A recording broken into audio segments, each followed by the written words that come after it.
Welcome back, fellow gamers. So I want to talk to you today about day one of Spoiler for Amonkhet. So today kicked off the actual spoiler season for the newest set that will be coming out in a few weeks. And there's an interesting, spin to it. Interesting because I've always complained that Wizard starts off here and they end here in spoiler season. So they don't pace themselves well. And that was one of the criticisms I've had for the last few years, if not maybe longer. I can't remember when it really started, but I know definitely in the last few years that has been the case. I feel that the way they've released is they starting off strong and finishing weak turns people off of a new set. They didn't think it's a weak set. They don't maybe buy as much as they would if they just kind of evenly distribute, or even go the opposite way, make it go upwards. I think that should be the way Wizards goes about it. And while this today does not make a habit or a new strategy, it just goes to show that they're not dumping the planeswalkers and the 5 gods right away. We got 1 god today, and we got some of the other uncommons and commons. Nothing too bomby. I'll talk about the 1 god, and that will be it for today, because honestly there's not much else. I know that there was the bicycle lands that were, they call them bike lands actually now, that were spoiled last week. Those are pretty cool, but I'm focusing on what was spoiled today. And Hazoret, which is the red god, was spoiled.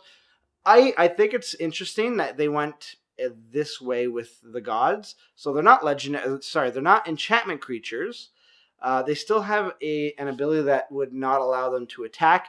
In Theros, it was the devotion mechanic, making sure that if the devotion wasn't there, they weren't a creature. Well, here they are creatures.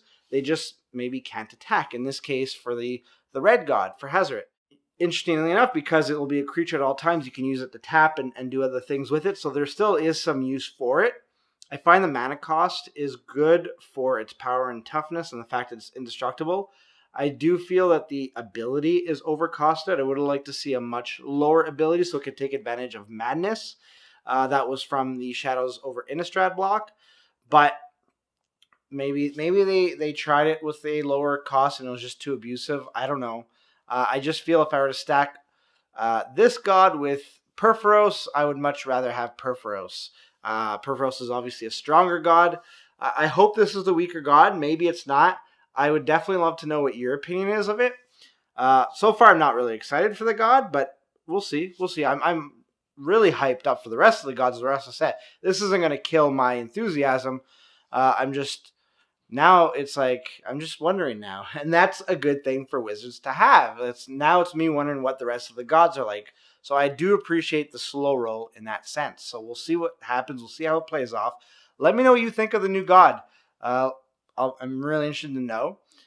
In the meantime, you can check out some of my other videos right over here. And if you'd like to subscribe, you can do that right there. It helps the channel out, but it also lets you know when we upload new content.